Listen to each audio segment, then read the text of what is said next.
If you have used popular tech or the internet, it is certain that your data is being tracked and taken advantage of in order to turn a profit. Large corporations track your internet use and optimize the best way to market towards you and make money. This data takes the form of online transactions, search history, viewing tendencies, and more in order to best appeal to your interests. Through research, we found that American adults harbor serious concerns over the matter in which the government and companies utilize their personal data. In spite of this, a similar percentage of the same group lacks knowledge and understanding of how this data is used. This led us to propose our question: how knowledgeable are Americans about the data collection done by large corporations? American adults have been shown to be more trusting of the government than corporations in regards to data, even though they know little about what the government does with it. Large percentage of Americans lack proper education in terms of corporate data collections. This year, the PEW Research Center, a notable assembly of experts located in Washington, D.C., conducted a poll to see how knowledgeable American adults are about the data being bought and sold by the government about them. More than 70% were concerned with what their data was being used for, and 70% had little to no knowledge about what their data was being used for. A difference in understanding occurs when we take into account how educated Americans are on the data used by companies and governments. This data shows that there's a stark lack of transparency and could be a sign of corporate manipulation.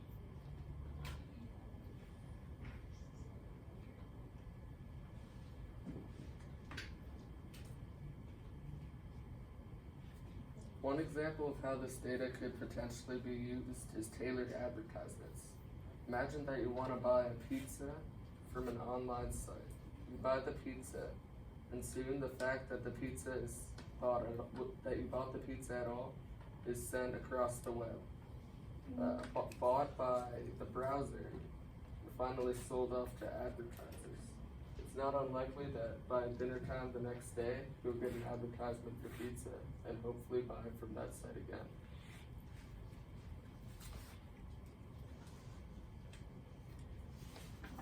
Even though it is quite sketchy and arguably unethical to use a consumer's otherwise private information for corporate purposes, these large tech companies still find ways to sneakily, yet legally, implement these auctionings to rake in gargantuan amounts of money.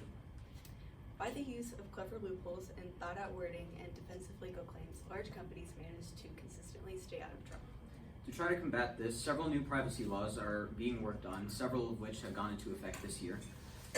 According to lawyer Frederick D. Bellamy, who's been involved in several cases regarding cybersecurity and technology, the states of California, Colorado, Connecticut, Utah, and Virginia have created new internet privacy bills. The rights specified in the laws are similar to the General Data Protection Regulation in the European Union.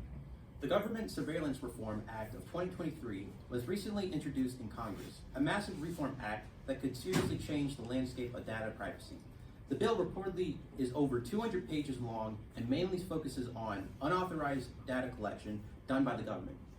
According to a Wired senior reporter, Del Cameron, who is also a awarded journalist, the FBI has been able to, quote-unquote, run queries on U.S. persons without probable cause. That is, a reasonable amount of suspicion supported by circumstances sufficiently strong to justify a proven and cautious person's belief that certain facts are probably true.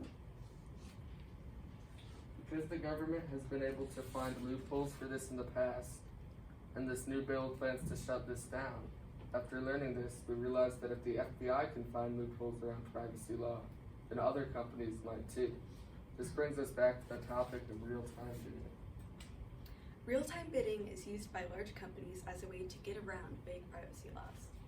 Even with legislation such as the California Consumer Privacy Act, which allowed California to ban the sale of personal data, loopholes can still be found and exploited. With real-time bidding, data on individual internet users is bought and sold via auction by advertisers and browsers respectively. Firstly, by accepting cookies on websites, you're giving browsers and websites permission to identify that you went to that site. The data is then sent to a bidding exchange where user ID is matched with the cookie ID or whatever site you used. Next, your data, which tends to be along the lines of search terms you've used, general location, or birthday, is bought by the highest bidder and is thus used to tailor advertisements for maximum profits. Companies like Google have been using this strategy to still benefit from people's personal data. Companies also hide what they do with this information within extremely lengthy privacy policies. Another study from the Pew Research Center found that 6 to 10 people don't read these policies, and the same margin of the population don't think they're good at what they're designed to do. With vast amounts of customer information at their fingertips, it is more important than ever to ensure that these companies use collected data in a way that does not violate the privacy and security of the user. This prompts another question. Is it ethical for these companies to use these strategies in the first place? It is common for internet users to be completely unaware of data collection, leaving them vulnerable. While most people think this is a bad thing, some people will argue that there is nothing wrong with data collection. Due to the aforementioned loopholes collectors use to dodge the law, they aren't technically doing anything illegal. It's sometimes also justified by the fact that this is pretty harmless. This is only bettering your user experience. However, many ethical issues arise considering the circumstances of the data being collected. Not only is the data personal by nature, it's also collected under the noses of the majority of the internet's user base. As seen before, many Americans are concerned about how the government and companies use their data. However, these same people just don't know the logistics of how this data is actually used. Considering the lack of transparency, extremely questionable loopholes being used, and the sheer amount of wealth generated from these practices, it is almost impossible to conclude that data collection is ethical.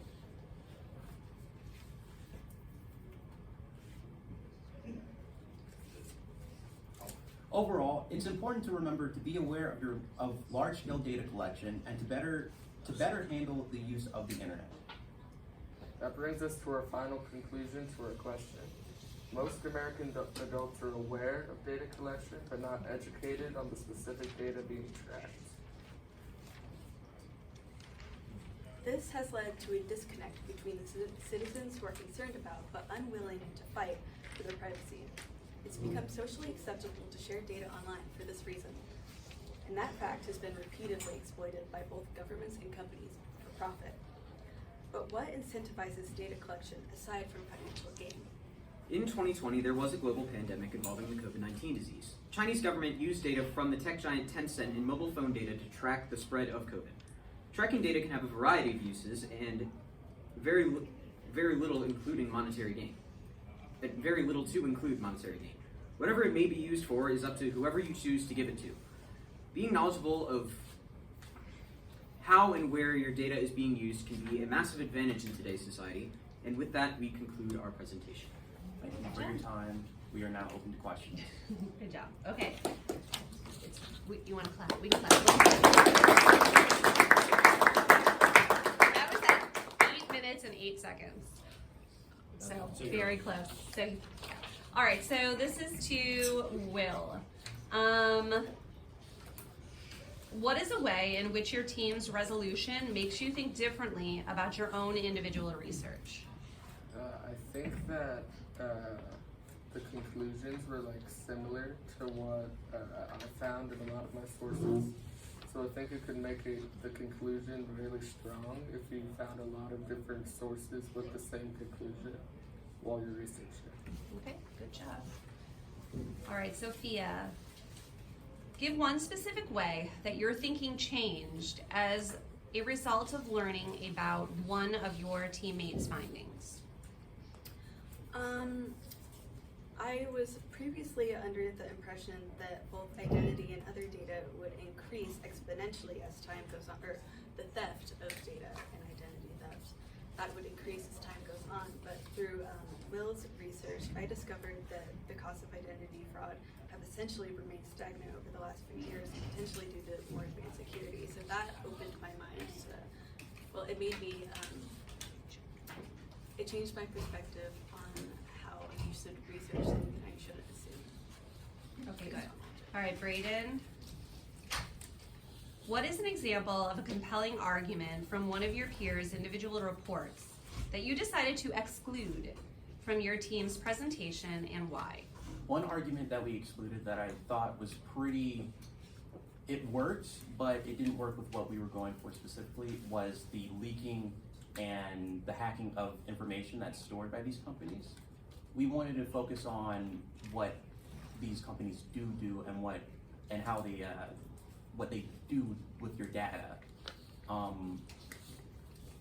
When we talked about like hacking and leaking information, it's more of a what if, and there have been major strides for this data to be encrypted and protected against that I think lessened our argument. Okay, good. And Matt, reflecting on your colleagues' work, which one had the greatest impact on your overall understanding of the problem your group identified?